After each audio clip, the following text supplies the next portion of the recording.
Welcome to Liz Collin Reports. On the podcast, she's now known as a J6er. A Rochester woman is speaking out ahead of her May trial. Victoria White faces multiple federal charges stemming from January 6, 2021. New video is shedding a very different light on what went on that day more than 2 years ago. Victoria is here to talk about that video and the latest developments in her case. Victoria, thank you so much for joining me. Thank you for having me on. I do want to start with that video. It's something that came to light just recently. It's quite graphic. I want to warn our viewers, our listeners about that. But it's from the Lower West Terrace Tunnel at the U.S. Capitol, just to set the scene a bit. Talk about that, though. When did you see this for the first time, and what does it show? It's Bodycam footage, and it shows not just one officer beating me, but multiple, which you couldn't really tell from the older video that was out. And actually, this video was not turned over to myself and my attorney with our discovery, so we can prepare for our case, which is actually illegal for the prosecution to do. So you can just imagine how surprised I was when a journalist sent me this video footage. And that was just a couple of weeks ago, correct? Correct. Yep. Correct. And you can really see up close. Is it about 40 times that you're struck? Is that right? The one officer in white, he was a lieutenant at the time. He's now been promoted to commander. Struck me 40 times with a collapsible metal baton, and also punched me 5 times in the face, as well as him and other officers jabbing me with their batons. And I want to mention, too, this happens just within a 3 or 4 minute time period. Correct. You basically black out, but what do you remember from what happened in the tunnel? What are your first memories from that day? I remember immediately just being squished and trying to keep myself from not falling down, trying to breathe. And as that's going on, that's my main focus, is to stay alive, not fall and be trampled, be able to breathe because it's so tight. Then the next thing I know, I'm getting maced, but it's not typical like mace. I've found out that they use something called OC spray. It's I guess you could say a more potent type of mace. And then the next thing I know comes a blow to my head, and then I'm just instantly thrown back to the times in my past with my ex. I was in a severe domestically abusive relationship. Then I just blacked out. Tell people what you were trying to do in that moment. Why were you in that tunnel in the first place? So I had stopped 2 men from breaking the Capitol window, and then after other guys that were standing by, I physically tried, and yelled at them as well. And then with the second guy, when I went to pull him down, a group of men pulled me off of him. And then they're yelling things like, throw her in the window, stuff like that. So I got scared, and so I wanted to go up to the next tier, because just to get to that level that I was at, you had to go through an enclosed staircase. So I turned my attention toward the arch, which was the tunnel, which I had no idea it actually would eventually lead into the Capitol. And I just know there was a lot of people, and then I go to step down to hand someone a water bottle, and then I'm instantly engulfed. It's like a tide or something just coming in. I'm just fighting to stay up. So you were charged in an indictment a year later, so this is January 2022, with civil disorder, aiding and abetting, entering and remaining in a restricted building, disorderly and disruptive conduct inside a restricted building. You've pleaded not guilty. Just explain that, why you were there in D.C. that day, and your goal of all of this. I was just there to see Trump, and to let it be known, in the sense, if a lot of people came, I felt that they would see there's no way that he didn't win. He lost the election. There's no way that he lost it, especially to Biden. Um, and I thought it would just be also to like a typical Trump rally. And I had no idea we were going to go to the Capitol. And yeah, it was a really like happy, joyous time up until the Capitol. Um, Even on the way to the Capitol, we were some of the last people to leave the ellipse. Um, and as we got close to the Capitol, there were no signs saying "Do not come," no police shutting anything down. All you saw is a massive amount of people just waving flags, singing, and nothing like what happened. Bring us up to date here. You were scheduled to enter into a plea agreement last month, Victoria, but what changed? I just felt like I just want this all to be over, and I was just really beyond stress. But when I went there to DC, which was approved, because I had court,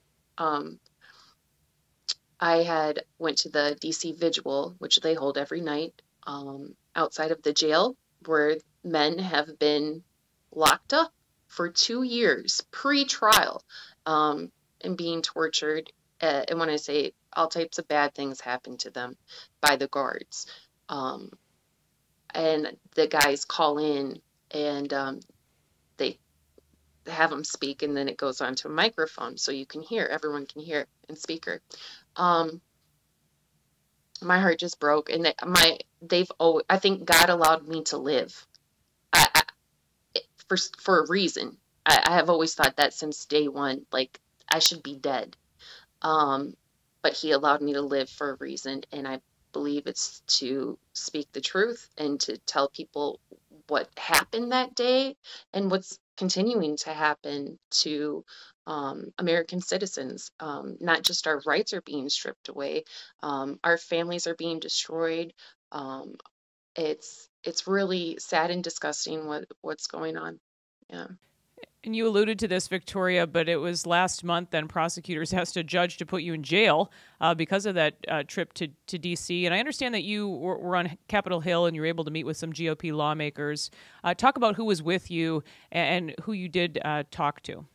Yeah, so Lauren Bart gave us 30 minutes, and we just asked for investigation, and into Ashley Babbitt's murder. A lot of people may not know there's actually four um, January 6th attendees who were murdered. So Ashley Babbitt, Roseanne Boyland, Kevin Greason, and Benjamin Phillips. And even, that's who we know that died on that date. And then we also asked for an investigation into the fact that we still have political prisoners, because that's what they are. Men who've been locked up pre-trial for 2 years. Yeah. And you filed a lawsuit of your own against the D.C. police for everything that happened to you for your attack. Where does that stand? I had asked for it to be dropped just so I can deal with the criminal trials first. It's a lot just to go through. So the judge approved that I could come back after my criminal trial is done and pursue suing them. Yeah. And you have a court date, I know, scheduled for later this week. Talk about your expectations for that hearing, and then you are set for trial as of this point for May 8th. Correct. I'm hoping, because I had to fire my public defender. I mean, the first two body cams that had came out that was exculpatory. Then there was a third one, and that was it. I'm just, I needed to have someone who's, um, going to make sure that things like that either don't happen, or when they do, that the prosecution is held responsible. So I have a new attorney, a paid one, and hopefully the judge will allow trial to be pushed back so that we can go through discovery. And a lot of people also may not know that not January 6th defendants cannot see their own discovery. And the little bit that they allow the attorneys to be able to see and then show their clients, it's ridiculous. That's why it's really important that the 44, I found out it's now 44,000 instead of 14,000 or 41,000. It's now 40, and they keep changing how the amount of footage. This is 44,000 hours of video. Yes. Yeah. Which, is pertinent. How can we properly defend ourselves if we can't even see our own discovery? So it's ridiculous. Yeah. Explain what this has done to your life. And I think a lot of people ask you this too. Do you regret making that trip to DC at this point? Even though it's ruined my life, and it has, I don't regret it because I didn't do anything wrong. I came to support my president, who's Donald Trump, and to let my face and voice be heard in the sense that, yes, I voted for him. And look, there were at least 1 million to 2 million people there that day, despite what the mainstream media tries to say, that there were only so many thousands. No, it was definitely at least 1 million, if not 2 million. I don't know. There was there were so many people. And if I don't stand for freedom and use my voice to do it, the First Amendment is first for a reason. And I don't regret it because it's what I can do for my country.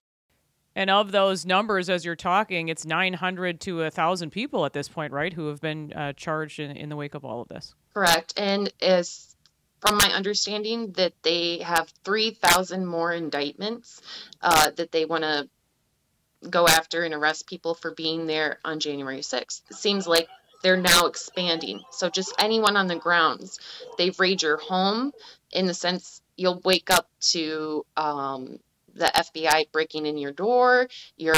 They use the local police as well as FBI agents. They've used tanks and a few different people, especially those who are ex-military. They use tanks to come in. Like, I don't know if they're tanks are like, those police vehicles that have the ram thing. And then they put their kids, they've put kids in handcuffs, little kids, and they've pointed guns with the red dots on their spouses and their children and themselves. I mean, the J6er. It's disgusting. It's beyond disgusting. You have this media attention focused on Tucker Carlson, as he has gained access, his producers, to some never-before-seen video also from January 6th. But then you have the media slamming him for airing that and talking to viewers about what they've uncovered, over the course of a couple of days. But I'm curious, do you think the public will ever really know the full story here? They deserve to know the full story. And while I'm thankful for the little bit that Tucker showed, which to January 6th defendants, we've known about Officer Sicknick. We've known obviously that the Q shaman guy was just talking. We didn't know about the officers walking him around. But there's so much more that wasn't shown, and Tucker kind of gave in to the leftists, the politicians, and whoever else was complaining that he was even showing that. And we were worried that something like that would happen. Really, it should have just been released to the public like McCarthy had promised. As a Minnesotan, Victoria, I wanted to ask you about the George Floyd riots. This is right in your backyard, but There's more than $1 billion in damage left behind from those days. 1,500 businesses destroyed, more than 100, leveled altogether. Multiple deaths in those riots. Talk about the difference for you and how that story has been portrayed, compared to January 6th. I don't even know where to begin. I mean, even just look at 2020 in DC when they burned the church. I mean, it's you can really tell that there's bias and there is hatred towards conservatives, not just from the media, but from even the judicial system. If you listen in to these court hearings for January 6ers, they're getting away with breaking the law. The judges.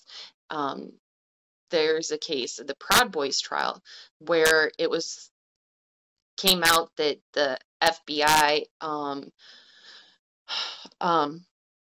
were listening and to client attorney privileged conversation they handed from the defense, and they gave that to the prosecution so they could change their tactic in the trial, as well as the FBI agents were laughing as to the fact that they shut down the spouse of one of the men, shut down their bank account and her Venmo, and then they said, oh, is their house foreclosed yet?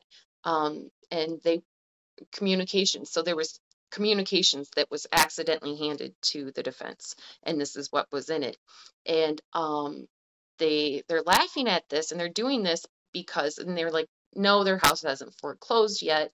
So they're like, oh, we should keep pushing the trial longer in the hopes that it'll break this man to the point that he will take a plea deal. It's really disgusting what they're doing, and that's just some of what they're doing. What is the best way for people to follow this story, a place to go? The Gateway Pundit has been amazing in getting the stories out for everyone to see. You can go there, you don't have to pay to read. Epoch Times has been good. I know some of the articles are behind a paywall, and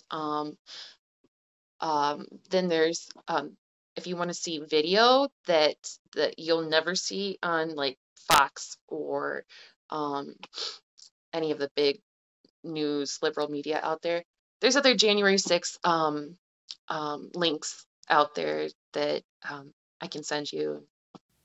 Okay, well, we'll get that all up for people to continue to follow the story. But Victoria White from Rochester, thank you so much for joining me. Thank you for having me. And that will do it for this episode of Liz Collin Reports. Be sure to subscribe to our YouTube channel by clicking the subscribe button there. We'll see you next time.